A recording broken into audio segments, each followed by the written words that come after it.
My name is Alara Ashcroft, the Earl's illegitimate daughter. The stain this family has tried to hide. Today, they finally decide to send me to my death. Stand up straight, Alara. Being sent to the palace is the last shred of dignity left to you. The Holy Church has spoken. The House of Ashcroft must provide a sacrificial bride. Father, you're not sending me, are you? Of course not. So you chose me. Your mother was labeled a witch.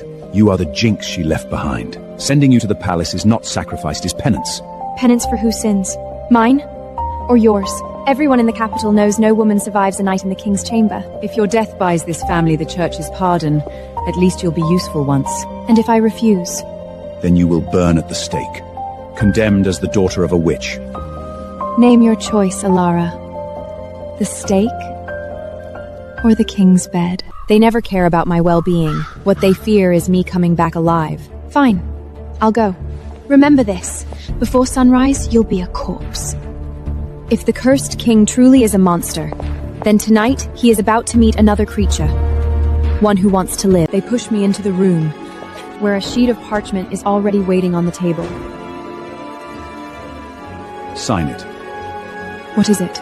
The sacrificial bridal decree. From this night on, your life belongs to the crown and the church.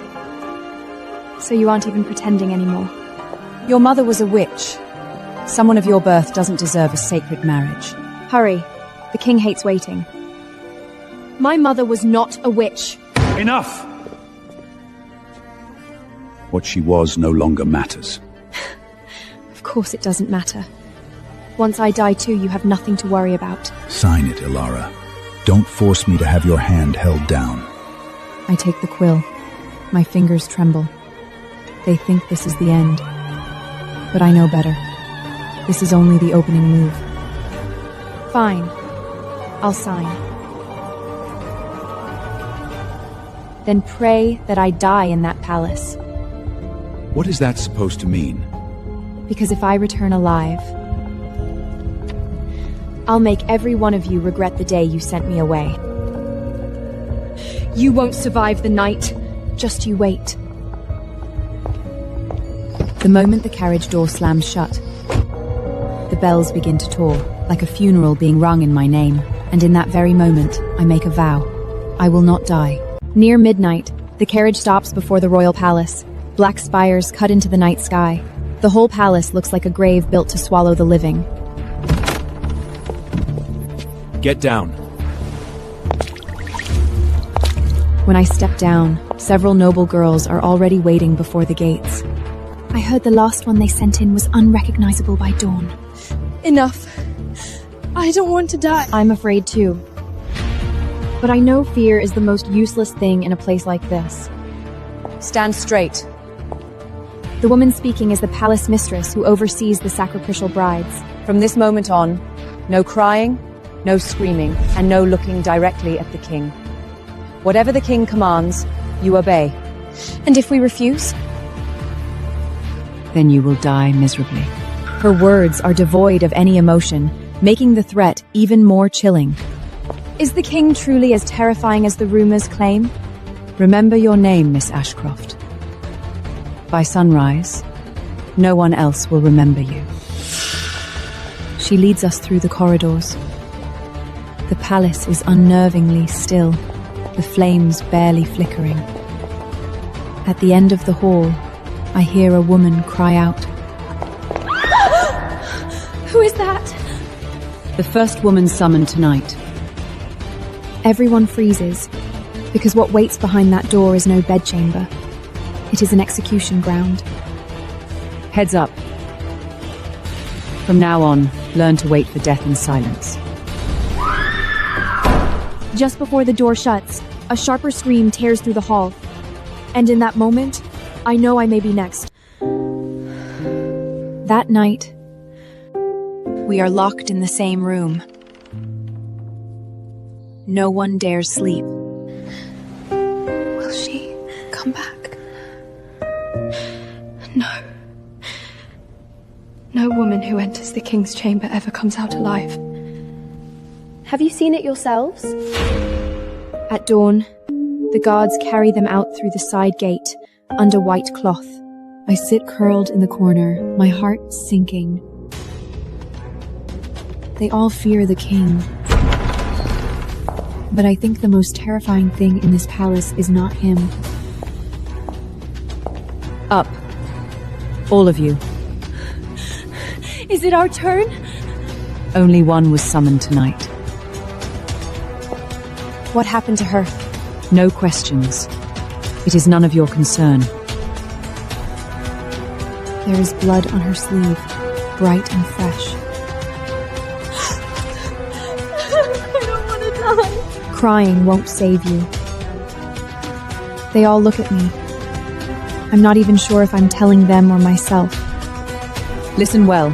His Majesty will summon no one else tonight. I survived tonight, but I know it's only for now. Death could still find me. I do not sleep at all. If I remain here, I die sooner or later.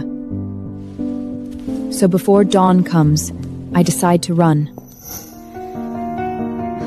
If I don't leave now, I never will. I quietly push the door open. The guard outside is slumped against the wall, barely awake.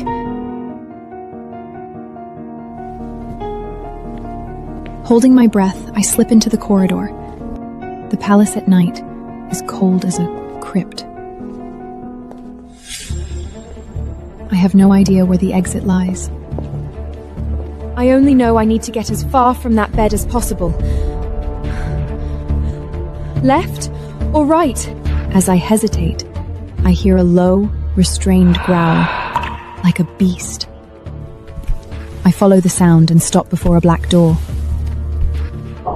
Chains wrap around it, and holy markings are carved across the wood. Something behind it is breathing.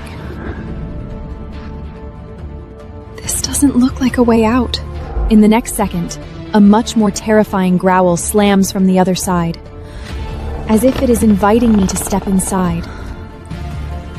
I should turn and run, but my hand somehow reaches for the handle.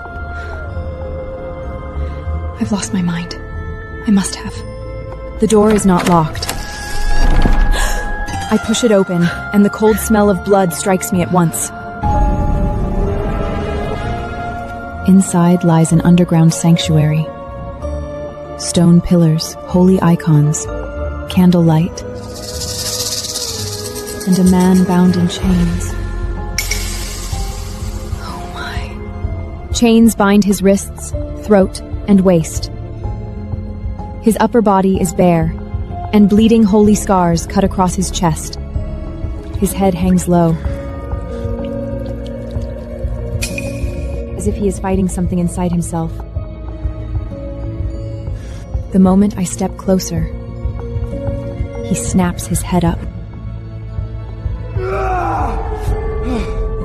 His eyes are bloodshot and terrifying. Get out! He jerks once, and the chains snap taut with a shriek. In that instant, a realization dawns on me. This is not a cell, and the one chained here is no prisoner.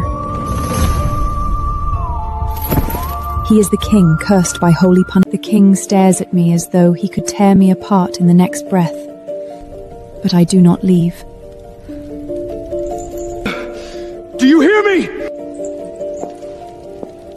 I do. But you look in pain.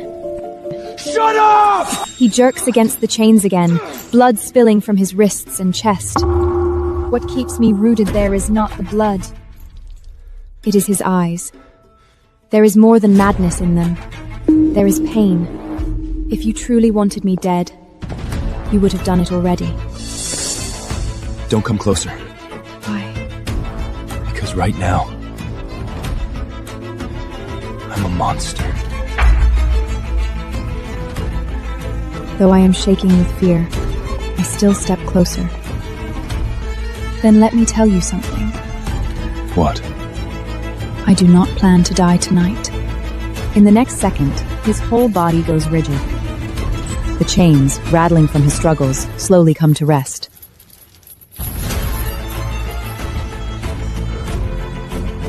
What did you do to me? I did nothing. Yet beneath my hand, that frantic man calms down.